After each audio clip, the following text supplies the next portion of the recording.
திரு சுஜாதா அவர்கள் எழுதிய யவனிகா ஒரு துப்பறியும் நாவல். அதனுடைய பகுதிகள் பார்த்துட்டு இருக்கோம். இப்போ இந்த நாவலோட அடுத்த பகுதி கேட்க போறோம். இதுக்கு முந்தின பகுதியினுடைய லிங்க் இந்த வீடியோ டிஸ்கிரிப்ஷன்ல இருக்கு. அதையும் நீங்க கேட்டுக்கலாம். இப்ப அடுத்த பகுதி கேட்கலாமா? பகுதி 7, அத்தியாயம் 21. கணேஷ் அந்த கோரிக்கையின் அதிர்ச்சியை உள்வாங்கிக் கொண்டு பயமோ தயக்கமோ காட்டாமல், நியாயமான கோரிக்கை, தாராளமா நான் கூட வரேன், சில உத்தரவாதமானதுன்னு தெரிஞ்சதுக்கு அப்புறம் என்ன நீங்க விடுதலை செஞ்சிருவீங்க இல்லையா? உன்னால எங்களுக்கு வேற ஒன்னும் பயன் இல்லையே. சில நம்பகமானதுதான்னு யாரு சர்டிபிகேட் தருவாங்க? அதிகம் கேள்வி கேட்கிறப்பா நீ. உன்னை இந்த இடத்துலயே தீர்த்தரலாமான்னு யோசிக்கிறேன். பாதுகாப்புக்கு தேவைப்படுறதால உன்னை விட்டு வச்சிருக்கோம் என்று கொஞ்சம் மிரட்டும் தொனியில் சொன்னான். தமிழ்நாடு போலீஸ் உன்னை சும்மா விடாது. யாரையும் கொன்னுட்டு இந்த மாநிலத்தை விட்டு உன்னால வெளியே போக முடியாது என்று கோபத்துடன் வசந்த் சொல்ல, டேய் வசந்த் சும்மா இரு என்று அவனை அதட்டினான் கணேஷ். அவன் தீப்பிழம்பு போல கோப விழிகளால் வசந்தை நோக்கி, உங்க இந்தியா போலீஸ், இன்டர்போல் அமெரிக்கா எவனும் எங்களுக்கு பொருட்டல்ல. உன்னை உசுரோட வச்சிருக்கிறது ஒரு காரணத்துக்காக தான். சிலைய மதிப்பிடுற வரைக்கும். இல்லைன்னா இப்பவே நீங்க இந்த கட்டடம், தெரு எல்லாம் பூம் என்று கிட்டே வந்து சத்தமிட்டான். என்ன பாஸ் இப்படி சொல்றான்? டேய் வசந்த் கொஞ்ச நேரம் கம்முனு இரு. இப்பவே காலியா நாம? ஒரு ஹேர்கட் கூட பண்ணிக்காம? டேய் வசந்த் என்று அவனை கடிந்து கொண்டான் கணேஷ். சில எப்ப வரும் என்று அவன் கேட்டான். போலீஸ் ஏற்பாடு செஞ்சுக்கிட்டு இருக்காங்க, அதுக்காக தான் காத்துட்டு இருக்கோம் என்று பதில் வந்தது கணேஷிடமிருந்து. பின் அவனே, வசந்த் கமிஷனரை கேளு, டேய் தமிழ்ல பேசு. வசந்த் ராஜேந்திரனுடன் அன்லிஸ்டட் நம்பரில் பேசினான். பின் அதை கணேஷிடம் கொடுத்தான். ராஜேந்திரன், சிலைய பாத்தீங்களா? எவனிக்க மாதிரி தானே இருக்கு. இருக்கு, அதை எடுக்கிறதுல தான் பிரச்சனை வரும் போல இருக்கு. என்ன, ஆழ்வாருடைய பத்தினிய அந்த பீடத்தில் இருந்து எடுத்து மூலியா வைக்கவே கூடாதான். இன்னொரு சிலைய பிரதிஷ்டை பண்ணிட்டு தான் இந்த சிலைய அலம்பரத்துக்கு கூட, சாரி திருமஞ்சனம் பண்றதுக்கு கூட அனுமதிப்பாளாம். ராஜேந்திரன், இது ஒரு நேஷனல் கிரைசிஸ்னு சொன்னீங்களா? சொல்லியாச்சு கணேஷ். அதனாலதான் சில மாற்றத்தையே அனுமதிக்கிறாங்க. இப்ப என்னன்னு சொல்றீங்க? அந்த இடத்துல உங்க யவனிகா சிலைய வச்சுட்டு தான் ஆழ்வார் பத்தினியை நீக்க முடியும் அங்க இருந்து. என்னடா அது வம்பா போச்சு? ஒன்னும் செய்ய முடியாது கணேஷ். கணேஷ், பின்னால சந்துல ஒரு ஜிப்சி இல்லாட்டி மோட்டார் சைக்கிள் கொண்டு வந்து காத்திருக்கோம். எப்படியாவது அந்த யவனிக்காவை சந்து வழியா எங்க கிட்ட கொடுத்துருங்க. முதல்ல ஆழ்வாரை திருப்திப்படுத்திட்டு அவர் பக்கத்துல தற்காலிகமா இந்த யவனிக்காவை வச்சுட்டு. உடனே கணேஷ், குட் ஐடியா என்றான். வசந்த், நீ அந்த சிலை எடுத்துக்கிட்டு பின்பக்கமா ராஜேந்திரன் ஆள் வருவாரு, அவங்க கிட்ட கொடுத்துரு என்றான் கணேஷ். பின்பக்கம் கதவெல்லாம் அடைச்சிட்டோமே பாஸ். அதை கேட்டு கணேஷ் எரிச்சலுடன், என்ன இளவு வேணா பண்ணுடா, சுவத்தை ஒட, ஏறி குதி, ஒரு நாளைக்கு எனக்கு இந்த டென்ஷன் போதும்பா. கவலைப்படாதீங்க பாஸ், இப்ப சிலைய பின்பக்கமா கடத்தணும், அவ்வளவுதானே, டன் என்றான் வசந்த். சீக்கிரம், அத்தனை பேரும் ட்ரிகரா இருக்காங்க. சற்று நேரத்தில் வசந்த் உடல் சிராய்ப்புகளுடன் வந்தான். கொடுத்தாச்சு பாஸ், பாத்ரூம்ல ஒரு இடைவெளி இருந்தது, ஆஸ்பெஸ்டாஸ் கூரைய பேத்து. விவரம் எல்லாம் வேண்டாடா, சிலைய கொடுத்தாச்சுல. ஆச்சு பாஸ். இப்ப என்ன? ராஜேந்திரன் ஆழ்வார் தர்மபத்திரி சிலையோட வரப்போறார். இப்ப அந்த மேட்டரை எப்படி சமாளிக்க போறீங்க? எந்த மேட்டர்டா? உங்களையும் கூட கூட்டிக்கிட்டு போவோம்னு சொல்லியிருக்கானே. போகணும். என்ன பாஸ் அசால்ட்டா சொல்றீங்க? அந்த பிரச்சனை வரட்டும், முதல்ல அதுக்குள்ள என்னென்ன தடாலடியோ பார்க்கலாம். பாஸ், எந்த காரணத்தை கொண்டும் நீங்க அவன் கூட போக கூடாது. வேணும்னா என்ன அனுப்புங்க, இல்ல என்னையும் கூட கூட்டிட்டு போங்க. உங்களை தனியா அவங்க கிட்ட விடவே மாட்டேன். No way. நீங்க யாரு? இந்த தேசத்துக்கு எத்தனை முக்கியம் தெரியுமா? பாரு, நம்ம தேசத்துக்கு யாரும் முக்கியம் இல்ல, அது பாட்டுக்கு ஓடுண்டா. நோ வே பாஸ், நான் நிச்சயம் குறுக்கே பாஞ்சிருவேன். டேய், கிறுக்குத்தனமா ஏதாவது செஞ்சு காரியத்தை கெடுத்துறாத. எல்லாமே நிஜ துப்பாக்கிடா. இருந்தா என்ன பாஸ், வெடிச்சா அது என் மேல வெடிக்கட்டும். ஐயோ, என் மேல அவ்வளவு பாசமாடா உனக்கு? பின்ன என்ன என்று கூறி கண்ணை துடைத்துக் கொண்டான் வசந்த். உங்களை விட்டா எனக்கு யாரு இருக்கா அப்பா, பொண்ணு வீட்டு மாமா எல்லாமே நீங்க தானே பாஸ் எனக்கு. அப்போது வெளியே ராஜேந்திரனின் குரல் மெகாபோனில் எதிரொலித்தது. சுடாதீர்கள், சிலையை கொண்டு வந்திருக்கிறோம், எப்படி ஒப்படைப்பது என்று மட்டும் சொல்லுங்கள்.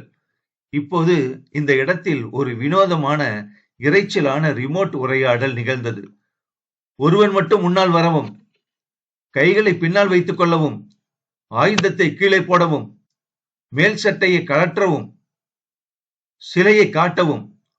மற்றொருவன் கணேஷை அணுகினான். நீ வா. அருகில் இருந்த வசந்த் கூட வந்தான். என்ன சேர்க்கலாம், என்கிட்ட ஆயுதம் எதுவும் இல்ல என்று கூறி ஒட்டி கொண்டான். அவன் வசந்தின் உடல் முழுவதும் சோதனை போட்டான். மெல்ல ஒரு அதிகாரி சிலையுடன் வர அதை வாங்கிக் கொண்டு கணேஷையும் வசந்தையும் அவர்கள் வண்டிக்குள் திணித்தார்கள். அவர்கள் போலீசிடம் எங்களை தொடரவோ சுடவோ முயற்சித்தால் இவர்கள் இருவரும் முதல் பலி என்றார்கள். அதை கேட்டு ராஜேந்திரன், கணேஷ், என்ன இது, நீங்க எதுக்கு போறீங்க? நான் சிலைக்கு உத்தரவாதமா? இல்ல கணேஷ், இது சரியில்லை. உங்களை கூட்டிக்கிட்டு போறத எங்களால பாத்துக்கிட்டு இருக்க முடியாது. ராஜேந்திரன், பிளீஸ், எக்கு தப்பா எதுவும் செஞ்சிடாதீங்க, காரியம் கெட்டுடும்.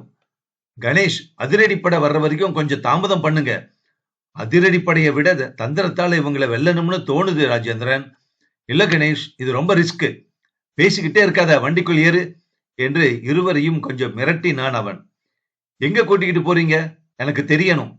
உனக்கு தெரிய வேண்டியதில்ல. சில உண்மையானதுன்னு யாரு சான்றிதழ் தர போறாங்க? அதுவும் உனக்கு தேவையில்லாத விவரம். விஷயம் தெரிஞ்சவங்களால தான் சொல்ல முடியும்.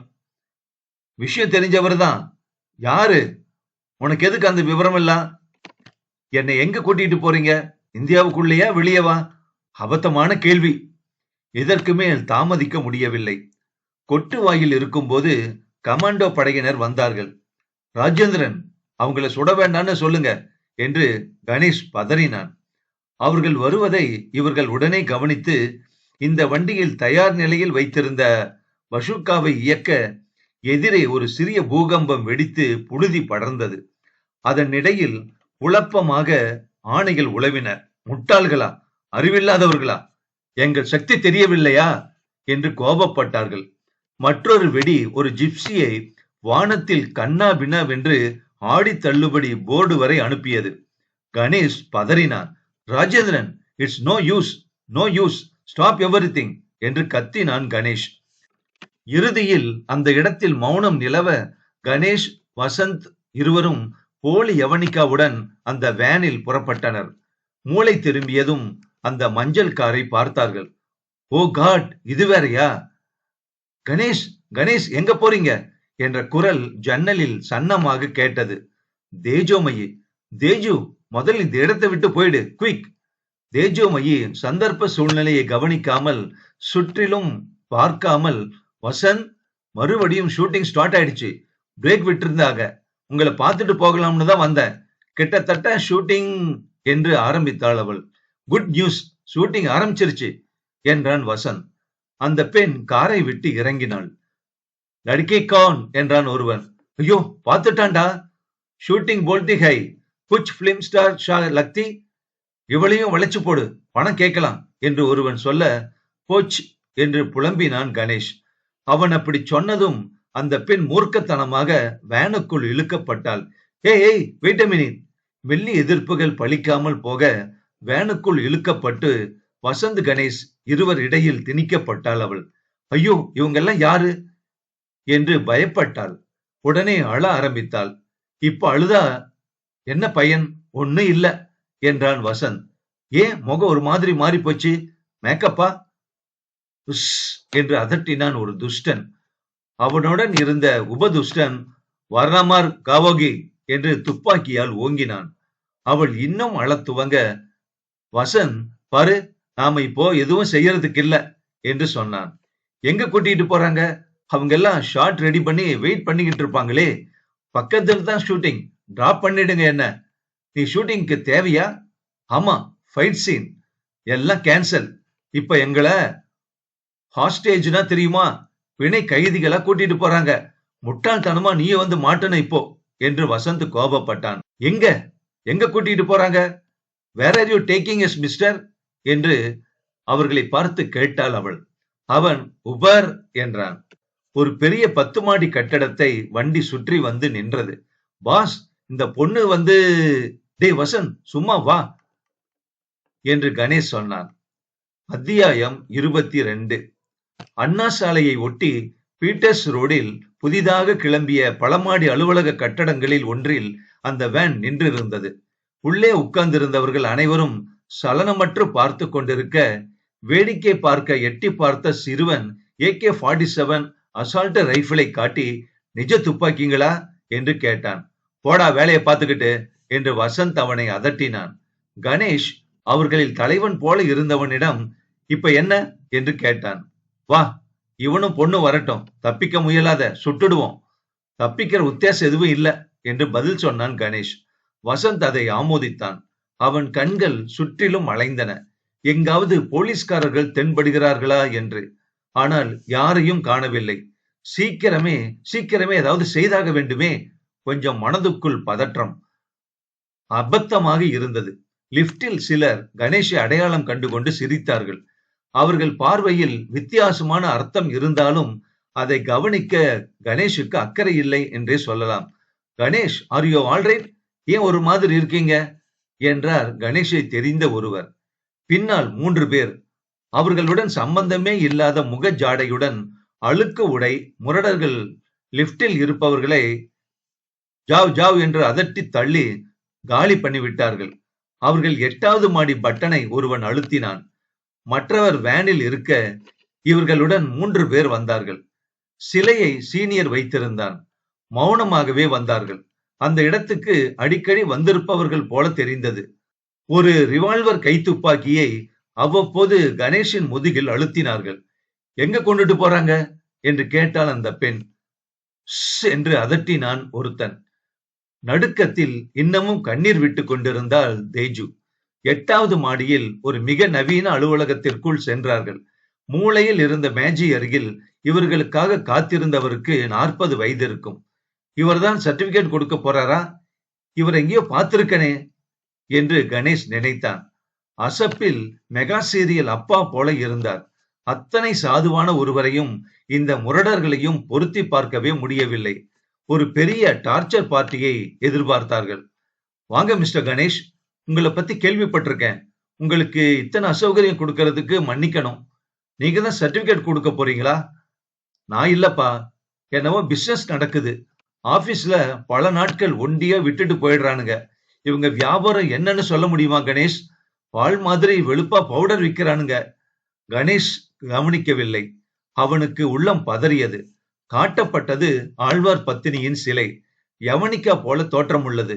இதை நிச்சயம் இந்த மாமா கண்டுபிடித்து விடுவார். ஏதாவது செய்தாக வேண்டும்.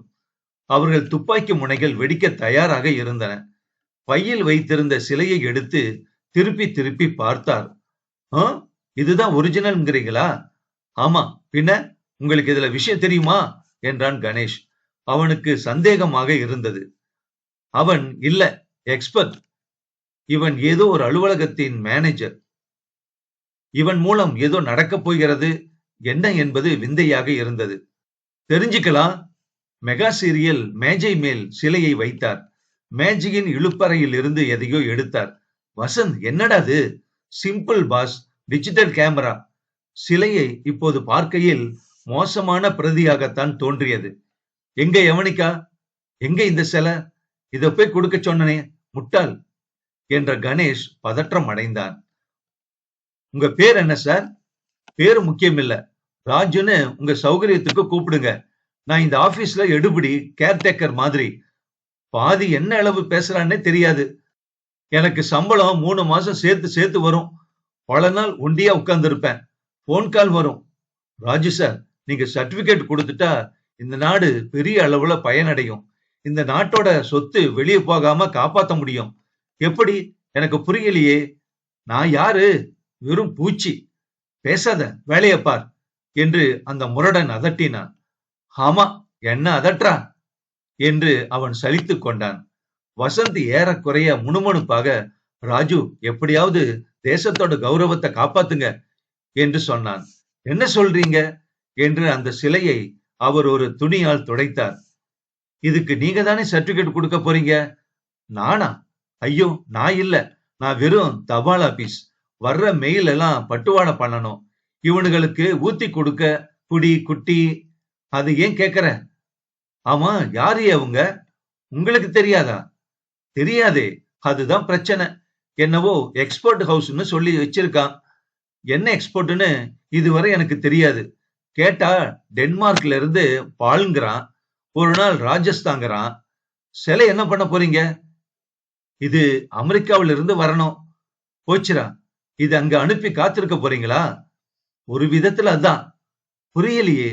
பாரேன். அந்த கேமராவை ஒரு கம்ப்யூட்டருடன் இணைத்து சிலையை வெவ்வேறு கோணங்களில் போட்டோ எடுத்தார். அந்த படங்களை இன்டர்நெட் மூலம் ஃபைல் அட்டாச்மெண்ட்டுகளாக அனுப்பி வைத்தார். இது ஒண்ணும் சொல்லி கொடுத்திருக்கான். காலை ஆட்டிக்கொண்டு காத்திருந்தார். இங்க பாருங்க கணேஷ், நியூயார்க் போயிட்டு அங்க உள்ள ஒரிஜினல் கூட கம்பேர் பண்ணிட்டு தகவல் சொல்லிடுவாங்க. மெயில் மூலம் இதோ வந்துரும் என்றான் ராஜு. ராஜு, அதுக்குள்ள நீங்க எதுவும் செய்ய முடியாதா என்று பதற்றத்துடன் கேட்டான் கணேஷ். என்ன செய்யணும்? சில சரியா இருக்குன்னு சொல்லிடுங்களேன். எதுக்கு சொல்லணும்? நம்ம தேசத்துக்கு நல்லது நடக்குமே. அவர் முகம் சுருங்கியது. இந்த தேசம் எனக்கு என்ன நல்லது செஞ்சிருக்கு சொல்லு. கணேஷ் மௌனமாக இருக்க, இந்த ஒன்றைய நான் வேலைக்கு எத்தனை அலைய வேண்டியிருக்கு தெரியுமா? எனக்கு என்ன செஞ்சது இந்த தேசம்? கோபத்துடன் கேட்டான் ராஜு. அதிகம் பேசாத, அதிகம் பேசாத, வேலையை பாரு என்று ராஜுவை அதட்டினான் அவர்களில் ஒருவன். அவர் எடுத்த போட்டோக்கள் அச்சு கொட்டினார் போல் 4 பக்கத்திலும் 4 வித போசுகளிலும் துல்லியமாக கடல் கடந்து வலை மூலம் நியூயார்க் சென்றன. இந்த ஆளு அந்த டைப் போல பாஸ் என்று சொன்னான் வசன். என்ன டைப்டா? தேசம் எனக்கு என்ன செஞ்சதுங்கிற டைப். தலை விதிடா வசன். இங்க வந்து மாட்டினோம். இன்னும் கொஞ்ச நேரத்துல இங்க தீபாவளி தான். சும்மா பாத்துக்கிட்டே இருக்கியே, அலறத தவிர ஏதாவது செய்ய என்றான் வசந்த் அந்த பெண்ணிடம். நான் என்ன செய்வேன்? எனக்கு ஷூட்டிங் இருக்கு. அங்க எல்லாரும் காத்திருப்பாங்க. ஒரு நாள் பேட்டா போச்சு எனக்கு என்று புலம்பினாள். நீ யாரு? முதல்ல தேஜோமயின்னே நினைச்சேன். அவங்க குரல் கேட்டுதே. அவங்க கார்ல இல்லையா? இருந்தாங்க. நல்ல வேலை. அவங்க ஜீன்ஸ் பேண்ட்ல முன்சீட்ல உட்கார்ந்து இருந்தாங்க. உன் பேரு? அன்புலட்சுமி. சினிமாவுக்கு கவிதான்னு மாத்திக்கிட்டேன். அன்புலட்சுமியே பரவாயில்ல. ஆமா, நீ யாரு? தேஜு மேடத்துக்கு டூப்பு. எதுக்கு? டான்ஸுக்கா? இல்ல, ஃபைட்டுக்கு. கணேஷ் உடனே பிரகாசமாகி, இத முன்னாலேயே சொல்லி தொலைக்க மாட்டியோ? ஏன்? சொல்றேன் சொல்றேன் என்றான் அவசரமாக கணேஷ். இவர்கள் பேசிக் கொண்டிருக்கையில் கட்டடத்தை மெல்ல போலீஸ் சுற்றி வளைத்தனர். கட்டடத்தை சேர்ந்தவர்களை ஒவ்வொருவராக வெளியே அனுப்பிவிட்டு மாடிக்கு மாடி அவர்களே ஆக்கிரமித்துக் கொண்டார்கள். இவர்கள் கனித்திரைக்கு எதிரே காத்திருந்தார்கள். போலீசின் குயிக் ஆக்ஷன் படையினர் சத்தமிடாமல் கதவருகே வந்து நின்றார்கள். கதவின் கைப்பிடியை முயன்றார்கள். அது மெல்ல திறந்தது. 1 இன்ச் இடைவெளி விட்டு உள்ளே மேஜை விளிம்பில் அசால்ட்டாக உட்கார்ந்திருந்தவனையும் கணேஷ், வசந்தையும் அந்த பெண்ணையும் சப் இன்ஸ்பெக்டர் பார்த்தார். உள்ள பூந்தரலாமா? இல்ல, ஒரு ஆளு கண்ணு வச்சுக்கிட்டு கணேஷ் முதுகுல பதிச்சிருக்கான். அவர் கையில் கைக்கு அடக்கமான ஒரு டாரஸ் 45 இருந்தது. உலகிலேயே அதிவேகமான ஆட்டோமேட்டிக் பிஸ்டல் அது. சிலை மேஜை மேல் இருந்தது. அனைவரும் கணினி திரையில் கவனமாக இருந்தார்கள். அந்த பெண் தலையெழுத்து இங்க வந்து மாட்டிக்கிட்ட பாரு என்று புலம்பினாள். கணேஷ் ஜன்னல்களை பார்த்தான். அனைத்தும் ஏசிக்காக இறுக சார்த்தி இருந்தன. ஓரக்கண்ணால் அந்த இடைவெளியை பார்த்தான். அங்கே போலீஸ் நிற்பதை பார்த்து விட்டான் கணேஷ். வந்துடுச்சு, பதில் வந்துருச்சு என்றார் ராஜு அவசரமா. கணேஷ் கணிப்பொறி திரைக்கு அருகே சென்றான். போகும்போது அன்புலட்சுமியிடம் முணுமுணுத்தான். இமெயில் செய்தி வந்திருந்தது. நீ அனுப்பி வைத்த போட்டோக்களை யவனிகா போட்டோவுடன் ஒப்பிட்டு பார்த்ததில் உங்களிடம் இருப்பது மறுபடியும் போலி என்பது தெரிகிறது. அடுத்த பிளானை உடனே செயல்படுத்தவும். முதலில் ராமையாவை அழிக்கவும். எங்களுக்கு பெருத்த ஏமாற்றம். அடுத்த ஆணைக்கு காத்திருக்கவும். அந்த கோபவிழிக்காரன் செல்போனில் அவசரமாக பேசினான். மற்றொருத்தன் கணேஷின் நெற்றி பொட்டில் துப்பாக்கி வைத்தான். வெயிட், இத பேசி தீர்த்துக்கலாம். செய்தி தெளிவா வந்துருச்சு. ஆணையும் வந்துருச்சு. இனி பேச எதுவும் இல்ல. ராமையாவை தானே கொல்ல சொல்லி இருக்காங்க என்று கணேஷ் பரபரத்தான். நீயும் தான் ஏமாத்துக்காரன். இந்திய நாய்கள் எல்லாருமே ஏமாத்துக்காரங்க. ட்ரிக்கரில் அவன் விரல் பதிய கமாண்டோ கேப்டன் அப்போதுதான் கதவு வெடித்து உள்ளே நுழைந்தவர் நிலைமையை உடனே புரிந்து கொண்டு டோன்ட் ஷூட் என்று சுடும் ஆணையை ரத்து செய்தார். அவன் சட்டென்று அந்த பெண்ணை இழுத்து பிடித்துக் கொண்டான். அவள் நெற்றியில் துப்பாக்கியை வைத்தான். நான் சொன்னதை செய் என்றான் கணேஷ் அவசரமாக. கணேஷ் சார், என்ன பண்ணணும் இப்ப? அவன் துப்பாக்கியை பிடிங்கி தரையா? தரேன். எப்படி பண்ணுவ? இப்படி என்றாள் அவள். சற்றும் எதிர்பாராத விதமாக தன் நெற்றியில் துப்பாக்கி வைத்தவன் கையை பிடித்து மடக்கி முழங்காலால் வயிற்றில் உதைத்து கராத்தே ஸ்டாப் அடித்து வளைத்து துப்பாக்கியை பிடுங்கி அதை கணேஷிடம் தூக்கி எறிந்தாள் அந்த பெண். இதற்குள் கமாண்டோ கேப்டன் சுதாரித்துக் கொண்டு மற்ற இருவரையும் திறமையான அசைவுகள் மூலம் மடக்கி வீழ்த்தி முழங்காலால் மார்பில் வைத்து அழுத்தினார். ஒரு துப்பாக்கி வெடித்தது. ஒரு கை உதறி உதறி ரத்தம் சிந்தியது. ராஜு ஓடி போய் மேஜைக் அடியில் ஒளிந்து கொண்டார். என்ன விட்டுடுங்கப்பா, நான் வெறும் பட்டுவாடாதான் என்றார் ராஜு. அத்தியாயம் 23. அந்த பெண் ஒரு தீரச் செயல் புரிந்து விட்டாலும் இன்னும் கை நடுங்கிக் கொண்டுதான் இருந்தாள். ஒரு நிமிஷம் உயிரே போச்சுன்னு நினைச்ச என்ன சமயத்துல ஞாபகப்படுத்தினீங்க. அட ஆமா, இவங்களை என்னால கவுக்க முடியும். அதுக்குத்தானே 4 வருஷம் கராத்தே கத்துக்கிட்டு எல்லா பெல்ட்டும் வாங்கின என்றாள் அவள். கைய குடு, தடவையா நிஜமா சண்டை போட்டிருக்க. இது படம் இல்ல, நிஜம். அண்ணே, இது என்ன சிலைங்க? அது பெரிய கதை. அப்புறம் என்ன அண்ணன்னு கூப்பிடாத என்று சொன்னான் வசந்த். இதனிடையில் கைது செய்தவர்களை போலீஸ் வண்டியில் அடைக்கும் போது வேனில் இருந்தவர்கள் எதிர்பாராமல் சுட்டதில் ஒரு காவல் அதிகாரி காயம் பட்டு விழுந்தார். கைது செய்தவர்களை கைவிடாமல் அவர்கள் நிழல் தேடி பதுங்கிக் கொள்ள போலீசுக்கும் அவர்களுக்கும் துப்பாக்கிச் சூடு பரிமாறிக்கொள்ளப்பட்டது. ரேடியோவில் மேலும் படையினரை கேட்க அந்த ஸ்தலம் ஒரு மினி யுத்த களமாகிவிட்டது. அந்த இளம் இன்ஸ்பெக்டர் மேலும் போலீஸ் பட வருகிறது என்று இறைச்சலாக ஒலிபெருக்கியில் அறிவித்தார். அவர்கள் அரபிக் போன்ற பாஷையில் பேசிக் கொண்டார்கள். சட்டென தங்கள் சகாக்களை புறக்கணித்து விட்டு மற்றவர்கள் வேகமாக சீறி புறப்பட்டார்கள். அவர்களை ஒரு ஜீப்பு பின்தொடர கடைசி வரைக்கும் துரத்துங்க, எங்க போவாங்க பாத்தரலாம் என்ற ஆணை வந்தது. நாச்சியார் சிலையை அந்த இளம் இன்ஸ்பெக்டர் ஆராய்ந்து பார்த்துவிட்டு, இதுக்கா இத்தனை அல்லாட்டம், துப்பாக்கி வெடி என்று கேட்டார். இந்த சிலை இல்லைங்க, இது போலி. அவங்க தேடுற சிலை வேற. அதுதான் சொல்லிக்கிட்டு கொஞ்சம் டைம் வாங்கினோம் இவங்க கிட்ட. இவங்க செக் பண்ணி சில நிஜம் இல்லைன்னு கண்டுபிடிச்சிட்டாங்க. அதனாலதான் இந்த தகராறு. சுத்தமா புரியலீங்க. ஆமா, நெஜ சிலை எங்க? அது ஆழ்வார் சன்னதியில மயிலாப்பூர் பக்கத்துல இருக்குது. அது எப்படி அங்க போச்சு? போலீஸ் தான் அங்க வச்சாங்க. அங்கேயே வைக்கணும். வைக்காட்டி போலீஸ் சிலையை எடுக்க முடியாதுங்க. இன்ஸ்பெக்டர் தன் தொப்பியை கலற்றி தலையை தடவி கொண்டார். பிச்சுக்க போறீங்களா என்று கேட்டான் வசந்த். விடுங்க, எல்லாம் செட்டில் ஆயிடுச்சு. இப்ப அந்த ஆழ்வார் சன்னதிக்கு போய் இதை வச்சுட்டு உண்மையான சிலைய அரசாங்கத்துக்கிட்ட ஒப்படைச்சிட்டா தீர்ந்தது மேட்டர் என்று சொன்னான் கணேஷ். ராஜேந்திரனுக்கு கணேஷ் போன் செய்த போது அவர் சந்நிதியை நோக்கித்தான் சென்று கொண்டிருக்கிறார் என்பது தெரிந்தது. கணேஷும் வசந்தும் ஒரு போலீஸ் காரில் தம் அலுவலகத்தில் இறங்கிக் கொண்டனர். அவர்கள் வேன் வாசலில் நிறுத்தி இருந்தது. துப்பாக்கி குண்டின் ஷெல்கள் பல இடங்களில் பதிந்திருந்தன. சற்று முன்னர் இந்த இடத்தில் பரவிய அபாயத்தை நினைவுபடுத்தியது.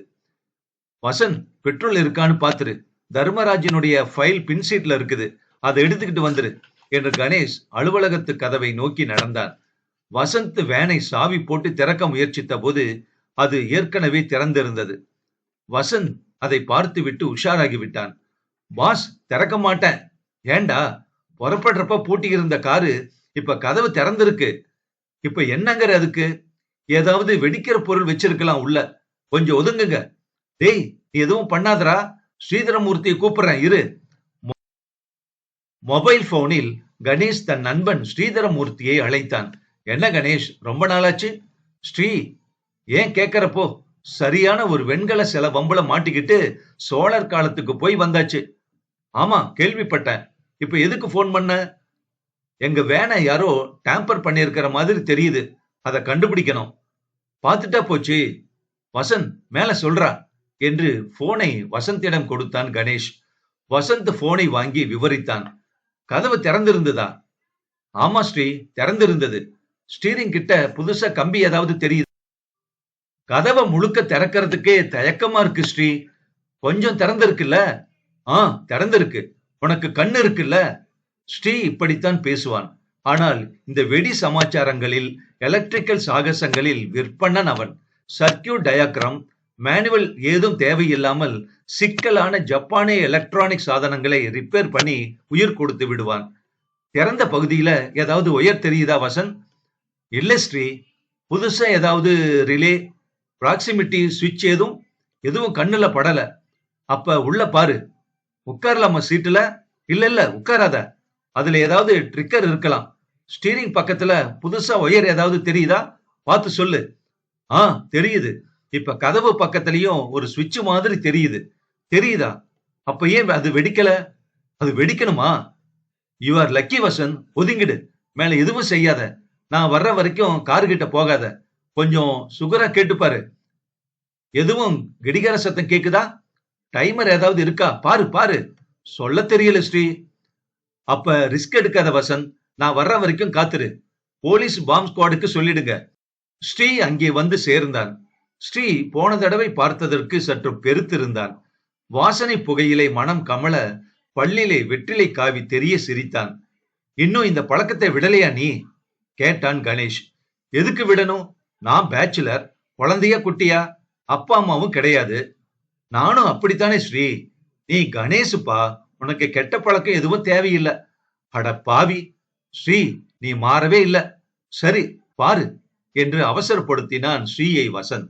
அவன் ஸ்டீரிங் அருகில் இருந்த ஒயரை பார்த்தான். ஜாக்கிரதை ஸ்ரீ என்று எச்சரித்தான் கணேஷ். நீ நகரு. நெர்வஸா இல்லாதவன நெர்வஸ் ஆக்குறே நீ. அவன் அந்த ஆரஞ்சு நிற ஒயர் இன்ஜின் பக்கம் போவதை பார்த்தான். அது பேட்டரிக்கு இணைக்கப்பட்டிருந்தது. இக்னிஷனுக்கு வேற போகுது என்றான் ஸ்ரீ. ஸ்ரீ அதை மீண்டும் ஆராய்ந்தான். ஸ்டார்ட் பண்ணா வெடிச்சிருக்குமா என்று பதற்றத்துடன் கேட்டான் வசந்த். காரின் டேப் ரெக்கார்டரில் இருந்து ஒரு டேப்பை வெளியே எடுத்தான். அவ்வளவு சிம்பிளா தெரியல. ஆமா, இது என்ன? டேப் ரெக்கார்டருக்கு போகுது. காரின் டேப் ரெக்கார்டரில் இருந்து ஒரு டேப்பை வெளியே எடுத்தான். டேப் ஒண்ணுதான் வசந்த். அப்படி தெரியல, இது புதுசா இருக்கு. போட்டு பாரு, இது ஏதோ செய்தி இருக்கு. வா உள்ள போலாம். அது வரைக்கும் வெடிக்காதே.